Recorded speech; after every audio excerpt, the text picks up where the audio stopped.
perfecto. Entonces, repetimos, hacemos eso. Hacemos el max pooling. Y luego sacamos eso. Y acá tenemos el 12. Bueno, aquí está, 12 con 12.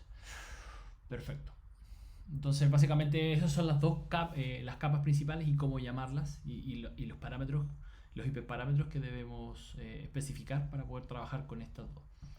Ahora, veamos cómo podemos construir nuestra red convolucional.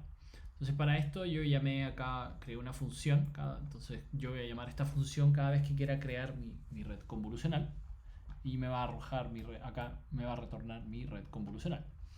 Entonces acá hay una serie de básicamente de capas que yo utilizaré. Por ejemplo, la dense ya es la red neuronal. Muchas dense son una red neuronal artificial multicapa, como es lo que vimos en el video anterior. Tenemos dropout, que es otra forma una forma de regularización, que fue la que revisamos, que es esta y no es más difícil, es bastante simple utilizar esto. No hay que especificar, el único parámetro que debemos especificar es el porcentaje de neuronas que queremos desconectar. Flatten es básicamente, digamos que cuando salimos del max pooling o de la convolución y queremos ya pasarle definitivamente los features de nuestra red convolucional a nuestro clasificador, lo que hace es transformar esa matriz a un vector plano. Lo mismo hace el Global Average Pooling. Y como podrán fijarse un poco más abajo, tengo las dos opciones, pero las dos opciones son válidas de utilizar en ese caso. Bueno, la función de activación, que como les también mencioné, puede ser ReLU, cualquiera de las que especifiqué, pero para la red convolucional se especifica ReLU. Entiendo que hay otras, Leaky ReLU también entiendo que está, ahí podrían probar también con esa. Luego tenemos la max pooling, nuestra comp, la batch normalization, y después tenemos que lo que hace es normalizar por cada salida para agregarle la estabilidad, otra forma de regularización. Y por último tenemos nuestro sequential, que lo que hace es como definir el modelo, inicializar el modelo, y con eso nosotros vamos a ir, como se ve acá, vamos a ir agregando las capas y finalmente se construye el modelo. Entonces, ¿qué es lo que vamos a hacer para esto y qué es lo que vamos a necesitar para definir nuestra primera red neuronal? Necesitamos un tamaño de entrada. En este caso tiene que ser el tamaño de nuestra imagen, básicamente, y el otro parámetro que reciba es las categorías. ¿Cuántas categorías vamos a clasificar? En el ejemplo que vamos a revisar son 3.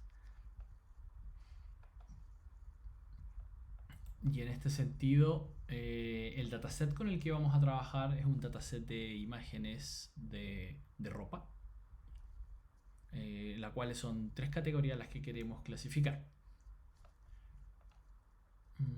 Voy a terminar de explicarles esto y vamos a ir al dataset.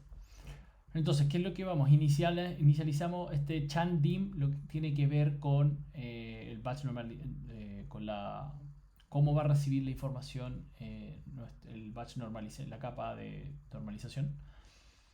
Y en este caso, por default, siempre es -1. Acá lo especifico por formalidad, pero siempre es -1. ¿Y qué significa? Que es el canal, el número de canales va primero, en la entrada va primero, es decir, esto, en vez de ser 4x4x4x12, o bueno, inicialmente era 4x10x10x3, es 4x3, los números de canales van al principio, por 10x10, que es el tamaño ancho y ancho, o sea, canales ancho y alto de la imagen. Entonces, cuando nosotros especificamos el -1, lo que estamos diciéndole al modelo es que les vamos a pasar mis imágenes con este orden, que es decir, el número de imágenes, alto, ancho y el canal. cuando especificamos aquí menos u, con 1 es al revés. El canal va primero. Y después el tamaño y el ancho de la imagen. Entonces, para generalizar, vamos a tomar 3 convoluciones seguidas de... acá le ponemos 3. Le pongo 3, un poco más de referencial, pero tenemos 3 conv relu convoluciones. Entonces tenemos conv y después tenemos la activación relu. Tenemos 3 de esas y después viene nuestra max pooling, que es acá. Entonces, ¿qué es lo que vamos a hacer? Vamos a tomar siempre el kernel del tamaño 3. Vamos a tomar 32 filtros en las primeras 2 convoluciones y 64 filtros en la tercera convolución. Vamos a aplicar a todos el same. El same, recuerden que es el tamaño, va a permanecer el tamaño de la imagen si, no sé, entra a 100%, siempre va a ser 100% el tamaño de la imagen, pero acá va a cambiar a 32 filtros y así. Le agregamos nuestra normalización después de cada activación. Entonces eso se repite 3 veces y en la tercera convolución le agregamos los filtros, van a ser 64. Esto es súper aleatorio, yo podría poner acá perfectamente 16, 32, 64 por decirlo, los números que ustedes quieran, o podrían ser todos 32, podrían ser todos 16, es a gusto de cada uno y obviamente esto es muy de ensayo y error. Ya. Entonces, como les comenté, generalmente se usa un dropout después de todo esto, un dropout de 0,25. Por lo tanto, digamos que esta es la parte de la extracción de features. Esta es la componente del extractor de features. Y ahora lo que buscamos es clasificar esos features. Entonces, ¿qué es lo que vamos a hacer? Vamos a transformar esto y lo vamos a transformar a un vector. Y tenemos 2 formas de hacerlo. A través del vector flatten, que lo que hace es simplemente toma la salida y me crea un vector. Y este vector va a ser muy grande. Va a ser tan grande, es básicamente la multiplicación de cuántos filtros por el tamaño de la imagen que queda, por el tamaño, esos 3. Entonces va a ser un vector, no sé, sería 100% por 64 filtros. Entonces serían 64.000, si no me equivoco, 640.000 parámetros de aprendizaje, bastante. Entonces, ¿qué es lo que hago? El Global Average Pooling, según la ¿cómo se llama? La literatura, tiene tan buenos resultados como el flatten, y eso lo pueden ustedes verificar. Podrían entrenar un modelo de las mismas características con el flatten y después probar el resultado con eso y compararlo, y se van a dar cuenta que los resultados son muy parecidos, pero con la diferencia que tengo muchos menos parámetros de entrenamiento. ¿Y qué son los parámetros de entrenamiento? Bueno, acá como resultado final los da, cuando ustedes llaman el modelo, hay una función que les da y que lo voy a mostrar un poco más abajo. ¿Cuántos parámetros son de entrenamiento? ¿Cuántos parámetros finalmente tiene esto? Entonces, entre más parámetros tenga, más información necesitamos para que nuestro algoritmo aprenda. Entonces, disminuir ese número de parámetros es minimizar, tratar de disminuirlo es importante. O que no crezca alocadamente, sin control.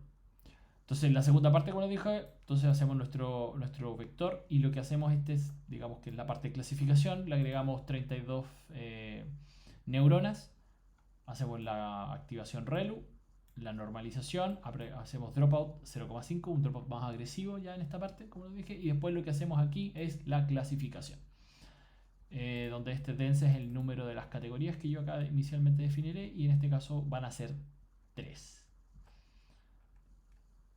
Entonces, cargando la data.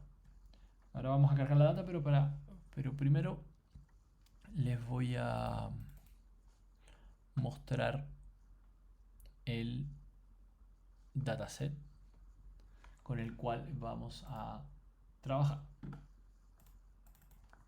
Entonces, el dataset con el cual ustedes van a ser poleras, jeans y vestidos. En este dataset podríamos decir que tiene dos tipos de dos tipos de imágenes. Tenemos una imagen desde el punto de vista desde el punto de vista de las personas y desde el punto de vista del producto en sí o del atuendo, de la ropa per se. Entonces, acá les voy a mostrar rápidamente el dataset.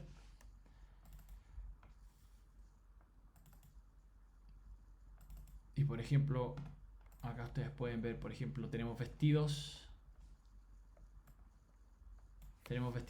por ejemplo, de color azul, todos los vestidos de color azul, y tenemos a la persona acá, y tenemos el producto, o sea, el vestido no modelado, se podría decir. Y como pueden ver, así son. Tenemos celestes, incluso también tenemos rojos por acá, un poco más abajo, de color rojo. Si se fijan. Entonces ahí tenemos con un fondo relativamente homogéneo y algunas que no son tan homogéneos. Y lo mismo todo para, por ejemplo, los jeans. Pasa lo mismo. Tenemos jeans acá modelados. O jeans más más como tomado de la foto, o sea, modelados dije, y la ropa en sí, ¿no? Como uno los ve, por ejemplo, en las tiendas de retail.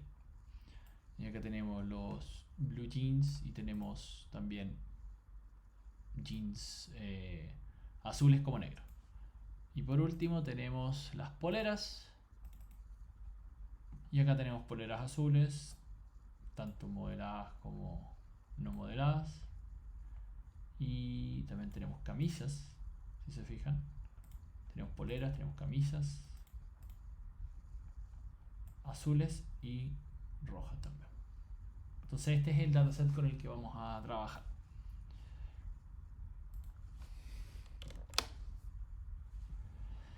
Entonces, vamos a cargar la data y para ello primero vamos a utilizar, antes de cargar la data vamos a generar nuestra data augmentada, que es para recordar que es la data, la augmentación de la data, o data augmentation, como se dice en inglés, es simplemente utilizar diferentes técnicas que nos permiten modificar nuestras fotos.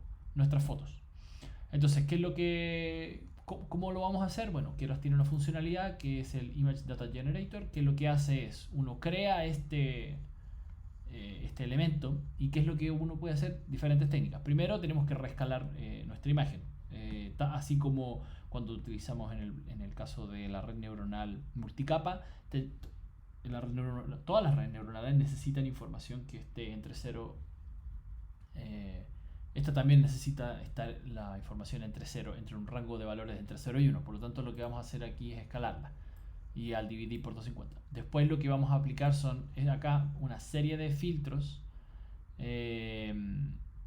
o técnicas, que lo que vamos a hacer es rotar en 25 grados la imagen, hacer un zoom del 20%, mover un 10% de la imagen hacia la derecha o hacia arriba y hacia abajo. El horizontal flip, que es el espejo, pivotearla por un lado la imagen y girarla en eso, tipo espejo, como les decía. Y esto, el field node, es lo que hace eso. Hay otros, ¿cómo se llama? Hay otras, ¿cómo se llama? Hay más funciones o más técnicas de esto, pero ahí les recomiendo ir acá a Keras y revisar ¿cómo se llama?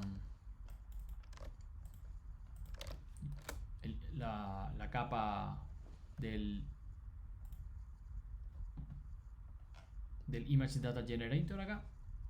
Búsquenlo. Y ahí les va a dar la definición, qué otras opciones tienen, qué otros procesos tiene. Y esto nos interesa aplicarlo solamente para el set de entrenamiento. Por lo tanto, por eso definimos dos: uno para el set de entrenamiento y uno para el set de validación. En el set de validación no nos interesa hacer eso, porque sabemos que nuestras imágenes no van a venir así. Pero para el entrenamiento sí es importante hacer esos cambios, porque, como decíamos, si bien la performance en el entrenamiento va a hacer que disminuya, para la validación va a mejorar mejor. O sea, ¿qué es lo que es esperable con este método? Que eh, el error del dataset durante el entrenamiento sea mayor que el de validación. Y por lo tanto también mayor el accuracy o la métrica que utilicemos. Mayor la accuracy que... En este caso vamos a usar la accuracy. Pero mayor el accuracy en validación que en entrenamiento. Una vez definido este método y qué es lo que le vamos a pedir, lo que vamos a hacer es, ahora sí, cargar la información. Y para eso tenemos que decirle, y lo vamos a entrenar a través de este método. Entonces lo que estamos diciendo es llamar a nuestro objeto aplicando la función de, ok, aplícame para cada imagen que me cargues, aplícame estas diferentes técnicas de forma aleatoria. Y cárgame, ¿cómo se llama? La información, y que yo voy a especificar que está en estos dos directorios. Como lo vimos en el modo también en el video anterior, ustedes pueden acá especificar mientras esto se reconecta,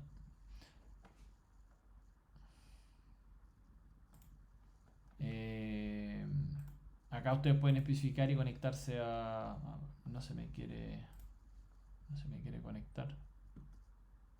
Ahí está, ustedes se pueden conectar acá con el Google Drive. Entonces conectan tu Google Drive, lo especifican y acá les va a salir, dependiendo de donde lo tengan, cárguenlo ahí a su Google Drive personal.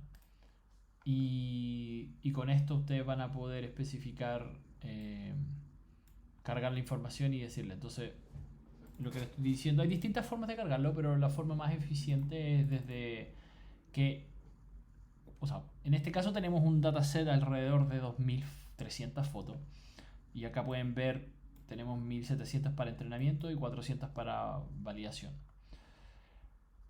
Con 100 y pico fotos por clase para la validación. Entonces, cuando tenemos un dataset bastante grande, ese dataset, hablan por ejemplo 40.000 imágenes, que un proyecto en el que trabajé, esta información no la van a poder cargar en la memoria, por mucho que tengan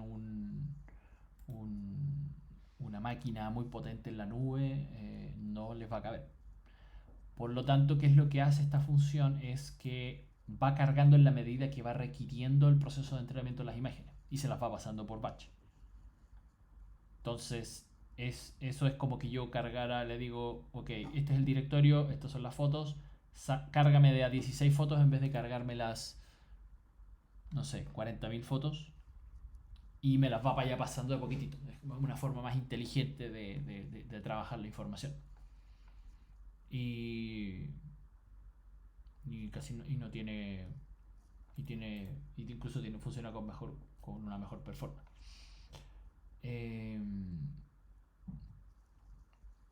Entonces, para explicar más o menos cómo funciona esto, lo que va a necesitar primero es definir dónde están las imágenes, sus imágenes de entrenamiento. Luego lo que necesitan es definir qué tamaño de imagen van a utilizar. Luego el patrón de cómo está especificada la imagen, si va a ser RGB o va a ser BGR. En este caso la imagen, o puede ser de otro tipo de HSV, también puede ser otro tipo de mapa de colores, que se le llama. Entonces, generalmente son todas RGB, pero pueden haber casos donde vengan en otro formato interno. Por lo tanto, tienen que considerar eso para a lo mejor transformarlo y dejarlo tener que saber que viene de esa forma, o dependiendo de la librería con la que ustedes puedan trabajar o cargar la información, tienen que saber que como van a entrenar su modelo es en el formato RGB. Porque imagínense que ustedes cargan que sea un BGR y le pasan la información al modelo donde está esperando en ese canal el canal rojo, no el canal verde. O sea, el canal blue, el azul. puede ser que el modelo haga cosas que no espere, que ustedes no esperen. Luego el class mode en este caso es categorical, puede ser binario, pero categórico básicamente son más que dos, son tres o más. En este caso podrían especificar binario si es que si estuviese trabajando con un dataset binario, pero en este caso tenemos tres categorías. SID es netamente para la reproducibilidad o para que ustedes puedan reproducir este experimento. Y me interesa que la data venga, cada vez que le pase las fotos, las revuelva. O sea, no me interesa presentarle los X epos que yo decida entrenar el algoritmo, mi modelo, que se las pase de la misma forma. No, tiene que iterar, tiene que ser distinto para poder como también ayudarle a la generalización. En el caso de el set de validación, eso no es necesario porque no le va a da lo mismo, estoy evaluándolo, da lo mismo. O sea, si el modelo en la iteración, en el primer epo, da lo mismo si es la foto 1, digamos, tengo 100 fotos, la foto que siempre está, la foto que está en el 1, ahora se la paso en el 100, me va a seguir clasificando el mismo, si es que es un vestido, me lo va a seguir clasificando como un vestido. No le aporta el hecho de que uno revuelva la foto en esta etapa. Por eso lo ponemos false. Y esa es la única diferencia que hay entre estos dos, digamos, como variables que definimos acá. Una vez que ya tenemos, entre comillas, como asignada cómo vamos a cargar nuestra imagen a través de estos métodos, lo que vamos a hacer es entrenar nuestro algoritmo. Y para eso lo que vamos a hacer es definir un learning rate y el número de epos que vamos a hacer. Y aquí es donde se pone un poco ya más interesante. Y aquí llamamos nuestra función conf, que es la que definimos arriba, y se la asignamos a la variable model. Y acá le hacemos un model summary. Y aquí vemos básicamente cómo queda construida nuestra imagen, o sea, nuestro modelo. Entonces vemos como la primera capa recibe una imagen de 96 por 96 y al final toma 32 filtros. ¿Y 32 filtros? ¿Por qué 32 filtros si no dijimos que eran 3? Bueno, esta es la primera capa. Por lo tanto, recuerden que este número es el número de filtros que queda finalmente. Entonces ese es el nuevo como canal que queda, los nuevos canales. Y aquí vemos cómo va aumentando. Entonces, acá vemos la segunda capa, el segundo batch de fotos y cuántos parámetros. Y aquí les dice cuántos parámetros hay en cada, cómo va aumentando. Si se fijan, 9000, 18000. Entonces, cada vez que vamos metiéndole más parámetros y más parámetros que debe aprender el modelo. Y acá, esta es la parte interesante, por ejemplo. Acá si se fijan, acá tengo 64 canales, o sea, un vector de tamaño 64. Si esto fuera flatten, esto sería gigante, sería la multiplicación de estos tres. Sería una cuestión bastante grande. Y obviamente esos parámetros después van a ser eso por el número de dens. Son bastantes más. Y aquí lo que les dice, esto es el total de parámetros entrenables del modelo. O sea, el total de parámetros del modelo y el total de parámetros entrenables, y estos no son entrenables. Entonces son bastantes parámetros que hay que entrenar. Luego tenemos ya la definición de el método de optimización y cómo vamos a y la función la función de error o de pérdida, la loss function, el tipo de función que vamos. En este caso va a ser una categorical cross entropy. Acá tenemos nuestro optimizador que es el Adam, que se acostumbra a usar para este tipo de eso, y la métrica con la que vamos a mirar. A ver, internamente siempre va a ser la loss, pero como referencia también queremos ver otras métricas y en este caso seleccionamos la accuracy. Pero siempre va a ser la loss. Esta es la que manda para optimizar el modelo. Esta es netamente una referencia extra para nosotros. Después mirarlo. Una vez definido estas dos, la función de optimización y habiendo compilado todo eso, y la función de pérdida, que es la que guía al modelo en el entrenamiento, nosotros hacemos el fit como en el feed anterior. Y ¿qué es lo que le vamos a pasar? Le vamos a pasar el número, le vamos a pasar tanto la variable que tiene las fotos, las imágenes en nuestro train generator y nuestro val generator. Entonces aquí le vamos a ir pasando este train generator le va a ir pasando las fotos que cargamos de nuestro set de entrenamiento con el proceso de aumentación. Que lo vamos a poner tipo espejo, que le vamos a hacer zoom a la imagen, o le podríamos zoom in o zoom out hacia adentro, como acercarnos a la imagen. También podríamos agregar eso, a un zoom out, por ejemplo. Y el número de steps, que en este caso tiene que ver con cuántas imágenes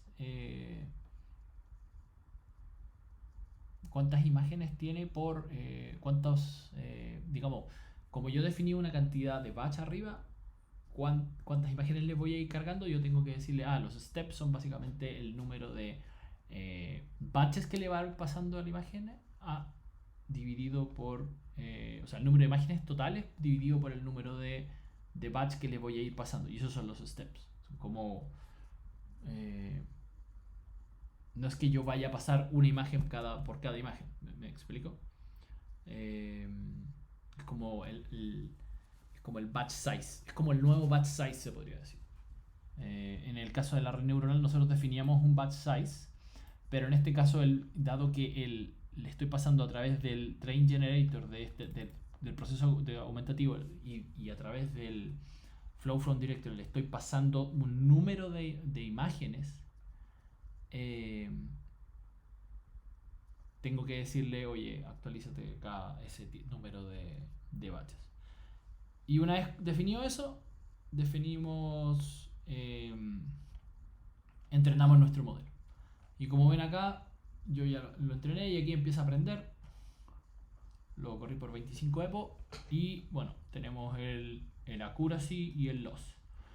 Y como vemos, dos cosas. Todavía en el EPO número 25 todavía podía seguir aprendiendo un poco más. Yo creo que podríamos correrlo por lo menos 5 o 10 EPOs más y ver qué pasa. Si se queda igual, había que parar por ahí. No va a afectar. Pero el otro problema que tenemos es que nuestra validación está como media... no está muy estable, que digamos. Entonces esto podría significar, como lo explicamos también en este módulo, que la data no es muy representativa. O también podría ser que debamos jugar un poquito con el batch size que le estamos pasando. Porque, como se recuerda, ese batch size lo que dice es cada cuánto se va a actualizar nuestros pesos dentro del algoritmo. Entonces, si yo le pongo un batch size muy chico, se va a actualizar muy rápido. Por lo tanto, puede ir saltando de un lado a otro, versus si es que lo dejo que acumule el error y ajuste en más tiempo. Entonces ahí también podría ser que, pues, si es que ustedes juegan con ese parámetro, o puede ser que el learning rate también es muy chico y quizás eso. Entonces son parámetros también con los cuales ustedes pueden jugar y ir probando para ver si es que esta curva se pone ya, va a estar siempre por debajo, porque como les dije, estamos en la aumentación de la data. Por lo tanto, nuestro dataset es de entrenamiento, es más difícil versus el de validación. Entonces, esto que está acá abajo es esperable. Y bueno, eso con respecto a la parte del proceso de entrenamiento. Entonces acá después hacemos el reporte de entrenamiento y obtenemos los resultados de nuestro modelo y vemos que acá estamos al debe. O sea, aquí no está muy bueno la performance del modelo, si bien predice lo que predice, tiene una alta confianza, aún no está no está recogiendo todo. O sea, a esta clase le falta por aprender todavía. ¿Y dónde se está yendo el problema? Bueno, si se fijan en la clase 1, que es, acá las tengo un poco más abajo, que es la clase, son los genes. Tanto la precisión como el recall son muy parecidos, y eso indica que aprendió la mayor parte de las fotos y está no subestimando, pero está, o sea, las dos clases de aquí se están yendo para, o sea, parte de la clase cero, que son los vestidos, se está yendo aquí y con mayor razón se está yendo a, pero la mayoría del error se está yendo acá, o sea, está confundiendo las poleras, se están yendo, o sea, el modelo está tirando como poleras la mayoría, el mayor error. O sea, tanto los vestidos como los jeans. Lo está confundiendo en ese sentido. Pero, bien digo, sí. Los vestidos como poleras. Que si lo vemos desde un punto de vista, igual puede ser porque un vestido de la mitad para arriba es una polera. Podríamos llamarlo de alguna forma. Entonces, habría que analizar el dataset. Y eso es como parte del proceso que ustedes tienen ver. En el siguiente video vamos a ver el tema de GradCamp. Pero antes de siquiera ver el GradCamp, uno puede, si es que vimos nuestro dataset, podemos analizar el tipo de fotos que tenemos. Y si vemos el tipo de fotos, quizás le falten fotos de modelos, por ejemplo. Entonces podríamos ir a revisar las fotos donde se está equivocando en el set de validación y cuáles están equivocando. Veamos el error, por ejemplo. Entonces, antes de ver eso, que se los quiero dejar como tarea para que traten de entender por qué se está equivocando, como que lleguen a una explicación sin el GradCamp antes. Y les explico acá y les dejo este código para que ustedes puedan como probar con otras fotos. Como les mostré acá, hay dos datasets que yo les voy a dejar, que está el de entrenamiento y el de validación, y el de test son otras fotos que yo coleccioné en este ejercicio en particular, que no están ni en el de validación ni en el de entrenamiento, que saqué de internet, que tenía por ahí en mi computador, para un proyecto en particular acá en Falabella. Y le agregué estas fotos como para probar. Entonces pueden jugar con esas y ver dónde se equivocan, o podrían ir al cargar el set de validación nuevamente, utilizar este mismo código, hacer un for, por ejemplo, y almacenar cuál es la categoría que ve y imprimir todas aquellas imágenes en las cuales no coincida la predicción con el valor real de la categoría. Y hagan ese análisis. Vean dónde se está equivocando. Me está confundiendo este tipo de fotos. Porque, por ejemplo, cuando yo le muestro este vestido al modelo, acá me lo clasifica, como sabemos, la primera columna aquí es del vestido. Acuérdense que esto es como el One Hot Encoding, y básicamente la primera columna son los vestidos, la segunda columna es los jeans, y la tercera columna son las poleras. Y esto es una probabilidad, por lo tanto me tira 3 probabilidades. Entonces con un 97% de probabilidad me dice que esto es un vestido, con un 0,2% me dice que es un jeans, y con un 1,9% es una polera. Y aquí, por ejemplo, probé con otro ejercicio o con otra foto dentro de este test, de mi test. Y acá tenemos un jeans. ¿Y qué es lo que me dice?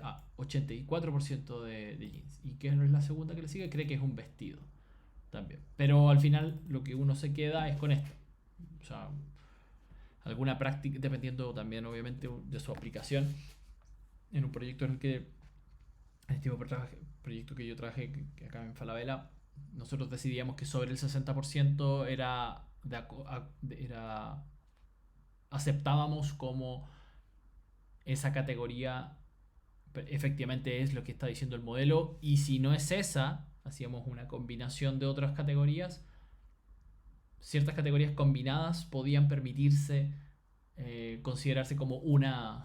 Por ejemplo, en el problema eran categorías de contenido inapropiado, por lo tanto si el modelo decía que eran 4 o 5 categorías, eran 7 categorías en total y 5 eran inapropiadas. Si la suma de 2 o más daban inapropiado, por lo tanto era inapropiado. Entonces, pero tenía que superar el umbral del 60%. Si no, lo tiramos igual a rechazado y como por seguridad. Eh, Como para ir limpiando los falsos negativos en ese sentido. En ese sentido. Eso, entonces les repito, básicamente el ejercicio que quiero que trabajen en este caso es: tomen este código, apliquen un for y apliquen el modelo que ustedes obtengan y traten de analizar por qué se equivoca el modelo. Es decir, en todas las predicciones vean la imagen que está que se equivocó, que si bien el modelo dijo que era, no sé, en este caso era una vestido y a lo mejor ponga usted que lo predijo como un jeans. Todas esas que son diferentes, en las que se equivoca, imprímelas y analícenlas, vean en qué se equivoca y compárenlo con el set de entrenamiento. ¿Por qué se podría equivocar? Más allá de que en el caso del GradCam, el GradCam está viendo esto. Eso es una segunda forma de validar y entender si es que este primer análisis no les da luces, o complementar ese análisis y confirmar algo que a lo mejor ya están viendo de esta forma. Eso, nos vemos en el siguiente video.